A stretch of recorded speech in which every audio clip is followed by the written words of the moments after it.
प्रवर्तन निदेशालय ईडी ने रिलायंस पावर लिमिटेड के सीएफओ अशोक कुमार पाल को गिरफ्तार किया है। ये गिरफ्तारी कथित तौर पर रिलायंस पावर से जुड़े फर्जी बैंक गारंटी और फर्जी इनवॉइसिंग मामले में हुई है। अनिल पाल को कल रात दिल्ली ऑफिस में पूछताछ के बाद हिरासत में लिया गया। अधिकारियों के मुताबिक उन्हें आज रिमांड के लिए जज के सामने पेश किया जाएगा। अनिल अंबानी इन दिनों कई तरह की वित्तीय चुनौतियों का सामना कर रहे हैं। ऐसे में अशोक पाल की गिरफ्तारी कंपनी के लिए एक और झटका साबित हो सकता है। हाल ही के दिनों में ईडी ने अनिल को पूछताछ के लिए बुलाया था। ईडी के अनुसार आरएचएफएल और आरसीएफएल की ओर से 12,524 करोड़ रुपए के लोन दिए गए। इनमें से ज्यादातर लोन रिलायंस अनिल अंबानी ग्रुप से जुड़ी कंपनियों को बांट दिए गए। इसमें से 6,931 करोड़ रुपए के लोन को नॉन परफॉर्मिंग असेट्स घोषित किया गया है। सूत्रों के अनुसार अशोक को गुरुवार रात को दिल्ली के उनके दफ्तर से पूछताछ के बाद गिरफ्तार किया गया है। रिलायंस पावर लिमिटेड के chief financial officer Ashok Kumar Pal पर बड़े पैमाने पर फंड डाइवर्जन और फर्जी बैंक गारंटी घोटाले में अहम भूमिका निभाने के आरोप लगे हैं। आरपीएल एक लिस्टेड कंपनी है जिसमें जनता की हिस्सेदारी 75% से ज्यादा है। जानकारी के मुताबिक अशोक पाल को कंपनी बोर्ड के एक प्रस्ताव के तहत SECI की battery energy storage system tender से जुड़ी सभी फाइलों और दस्तावेज साइन व मंजूर करने की अनुमति दी गई थी। इसी अधिकार का इस्तेमाल करते हुए उन्होंने कंपनी की वित्तीय साख का गलत इस्तेमाल किया। दिल्ली में आज आम आदमी पार्टी मुख्यालय में प्रेस वार्ता के दौरान हुई एमसीडी की स्टैंडिंग कमेटी बैठक में अंडर हिल रोड के एजेंडे को तीसरी बार लाए जाने पर गंभीर आरोप लगाए गए। ये प्रॉपर्टी एक प्राइवेट बिल्डर की है, लेकिन बीजेपी शासित एमसीडी ने इसे लेआउट प्लान में शामिल कर एजेंडा पास करने की कोशिश की। देखिए, भाजपा पे गंभीर आरोप लगने बिल्कुल जायज भी है, क्योंकि 2 अंडर हिल रोड बार बार मुद्दा ये स्टैंडिंग कमेटी के अंदर लेके आते हैं, कभी पोस्टपोन करते हैं, फिर उसके बाद पास कर जाते हैं। जब इनको हो जाता है कि आश्वासन हो जाता है कि अंडर हिल रोड से वहाँ से भ्रष्टाचार का पैसा आ जाएगा, फिर उसको फिर रिजेक्ट कर देते हैं, मिनट्स नहीं आते हमारे पास। आप एक चीज़ देखिए, ये एक प्राइवेट बिल्डर की बिल्डिंग है। 2021 में ये 26 नवंबर 2021 की मैं एक लेके आया हूँ कटिंग, 1 फरवरी 2022 की लेके आया हूँ, जिसके अंदर ये नॉर्थ एमसीडी के अंदर गई और नॉर्थ एमसीडी के अंदर रिजेक्ट कर गई, जिसका खसरा नंबर ही मैच नहीं कर रहा। उस बिल्डिंग के अंदर आपका क्या इंटरेस्ट है कि आप उसका लेआउट प्लान ला रहे हो, और वो भी स्टैंडिंग कमेटी जो 2.5 वर्ष बाद बनी है स्टैंडिंग कमेटी, उसके अंदर लेआउट प्लान लेके आ रहे हो।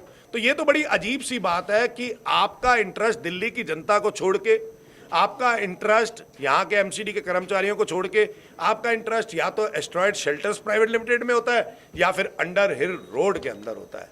तो मुझे लगता है कि इसके अंदर सही से बंदर बाट नहीं हो पाई, तो इसलिए इन्होंने अभी रिजेक्ट कर दिया। फिर थोड़े दिन बाद एक ले आएंगे कि जी हमने सब कुछ कर लिया, इंक्वायर कर लिया, अब जिसको फिर पास कर दो। मैं आपसे बताना चाहता हूँ आपके माध्यम से कि मैं CTB के खिलाफ विजिलेंस के अंदर, एंटी करप्शन ब्यूरो के अंदर मैं एक चिट्ठी लिखने जा रहा हूँ, जिसके अंदर मैं कमिश्नर को भी लिख रहा हूँ, जिसके अंदर मैं डिमांड कर रहा हूँ कि इसकी इंक्वायरी होनी चाहिए तुरंत प्रभाव से। और ये लेआउट प्लान लाने का क्या मोटो था कि जब रिजेक्ट हो चुका 2021-22 के अंदर, तो क्या इनका मोटो था कि एजेंडा नंबर 1 है। मतलब भाजपा के लिए सबसे लेआउट प्लान्स में सबसे पहला एजेंडा यही है, सबसे महत्वपूर्ण एजेंडा यही है। तो सोचिए कि ऊपर से लेकर नीचे तक कैसे कैसे सारे लोग मिले हुए हैं और इसमें भ्रष्टाचार में लिप्त है। आपने जैसे कहा इसमें कुछ कैश का भी लेन देन हो सकता है और एक बहुत बड़ी रकम भी हो सकती है, तो क्या लगता है कि इसमें कौन कौन सम्मिलित हो सकते हैं? देखिए, इसके अंदर भाजपा के अंदर आरोप है। देखिए, अगर कोई प्राइवेट बिल्डर को बेनिफिट दे रहे हैं तो उसके पीछे क्या क्या हो सकता है, ये सब आप लोग जानते हैं। और मुझे लगता है कि इसके अंदर अगर आप जब इंक्वायरी हो, ढंग से इंक्वायरी हो और एक ट्रांसपेरेंट इंक्वायरी हो, तो 100% इस अंडर हिल रोड के अंदर भ्रष्टाचार में लिप्त नीचे से ऊपर तक, यहाँ से स्थायी समिति चेयरमैन से लेकर महापौर से लेकर दिल्ली प्रदेश कार्यालय भाजपा तक कई लोग ये आरोप के बीच में हैं कि ये लिप्त पाए जाएंगे 100%। अंकुश जी, कई दिनों से देखा जाए स्वीक शेल्टर के बाहर 5 नंबर गेट पे बहुत से MTS कर्मचारी और सफाई कर्मचारी और हड़ताल में बैठे हैं, जहाँ उनको समर्थन भी कर रहे हैं। कल संजय सिंह जी भी आए, मगर परिणाम के मामले में सब जीरो नजर आ रहा है। क्या कहेंगे आप? देखिए, कल भी मैंने इनकी डिमांड्स उठाई। मैंने 26 तारीख को सदन में भी, आपको याद होगा, कि आवाज़ उठाई थी। और 26 तारीख को सदन में मैंने कहा था कि ये लोग 29 तारीख को हड़ताल पे जा रहे हैं, महापौर साहब इनसे 10 मिनट मिल लीजिए। उनकी डिमांड्स बड़ी न्यूनतम है। और मुझे लगता है कि आप लोग तो AC ऑफिस में, कल स्टैंडिंग कमेटी थी, मैंने उसमें भी शोर मचाया था।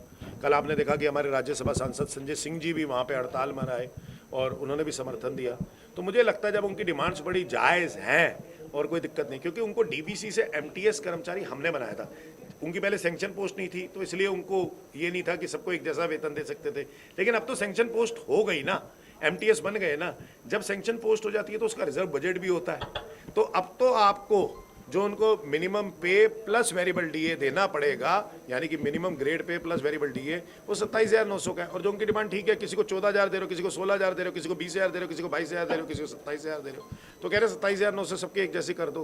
वो कह रहे कंपैशनेट ग्राउंड पे हमारी नौकरियां लगवा दो। वो मलेरिया, चिकनगुनिया, डेंगू के बीच में रहते हैं, मेडिकल अनलीव्स मांग रहे हैं, या फिर कंपैशनेट ग्राउंड पे अपने परिवार के लिए नौकरी मांग रहे हैं, तो क्या गलत मांग रहे हैं? इसमें कौन से पैसे लग रहे हैं? 4 इंजन की सरकार, अधिकारी ये कहते हैं कि आपके ऊपर 5 करोड़ रुपए अतिरिक्त हमारे पे बोझ आ जाएगा, महीने का 60 करोड़ रुपए सालाना बोझ आ जाएगा। 4 इंजन की सरकार को 60 करोड़ के बारे में सोचना चाहिए, जहाँ पे मुख्यमंत्री रेखा गुप्ता, प्रधानमंत्री नरेंद्र मोदी ये कहते हैं कि हिंदुस्तान के अंदर और दिल्ली के अंदर कहीं कोई बजट की, कहीं कोई पैसे की कमी नहीं है। तो फिर एमसीडी के अंदर ये ऐसा क्यों?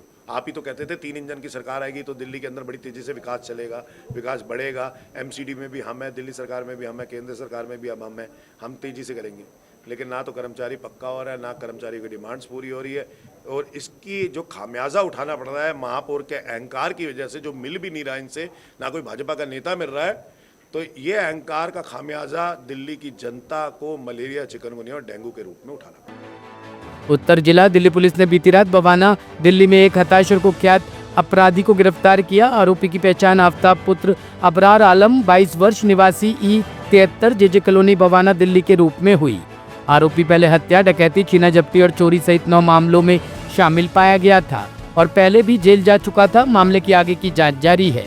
9 अक्टूबर की इवनिंग में आउटर नॉर्थ डिस्ट्रिक्ट के स्पेशल स्टाफ के पास एक क्रेडिबल इनपुट आया था, जिसमें बताया गया था कि एक ब्लैक कलर की स्कूटी है जिस पे व्यक्ति घूम रहा है, उसके पास वेपन है। इस इनपुट पे तुरंत एक्ट करते हुए इंस्पेक्टर आनंद झा के नेतृत्व में sub inspector Rakesh, ASI Vijender, ASI Naresh, ASI Azhar, head constable Sanjay, head constable Asharam, head constable Sandeep, head constable Abhishek और कांस्टेबल जितेंद्र, इस टीम ने एरिया में सर्च शुरू किया था, नरेला इंडस्ट्रियल एरिया में। और वहाँ पे जी ब्लॉक है जहाँ इन्होंने स्पॉट किया कि उस कलर की स्कूटी आ रही है जो इन्फॉर्मेशन में बताई गई थी, और उसको इंटरसेप्ट करने की जब इन्होंने कोशिश की तो वो व्यक्ति वहाँ से भागा। जब उसका पीछा किया तो उसने पुलिस पार्टी पर 2 राउंड फायर किए। जवाबी कार्यवाही में पुलिस ने 3 राउंड फायर किए, उसमें से 1 राउंड उसके पैर में गोली लगी है और वो व्यक्ति अभी हॉस्पिटल में है। इसका नाम आफ्ताब आलम एलियास अत्ती सन ऑफ अबरार आलम, ये जेजे कॉलोनी बवाना का रहने वाला है। इसके ऊपर रॉबरी और स्नैचिंग के कई सारे मामले हैं। एक मर्डर केस में भी वो जेल में रह चुका है और इस पे फर्दर लीगल एक्शन लिया जा रहा है। ब्यूरो रिपोर्ट, टीम तफ्तीश न्यूज।